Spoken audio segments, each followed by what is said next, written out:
beliau sekarang berada di luar kota.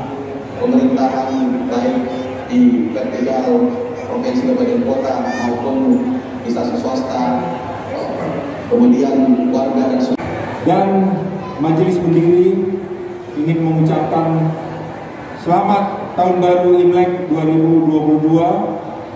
Tahun macan adalah tahun penuh berkah, tegar perkasa dalam perjuangan dan pengabdian. Semoga kita semua sehat, bahagia, dan sukses mulia. Kongsi Facai, Kuat Hai Ming An. Semoga damailah bangsaku, makmurlah negeriku. Semoga semua makhluk hidup berbahagia. Tidak kami terhindar dari malapetaka dan perpecahan. Berikanlah kami sifat sabar dan tawakal sambil berbuat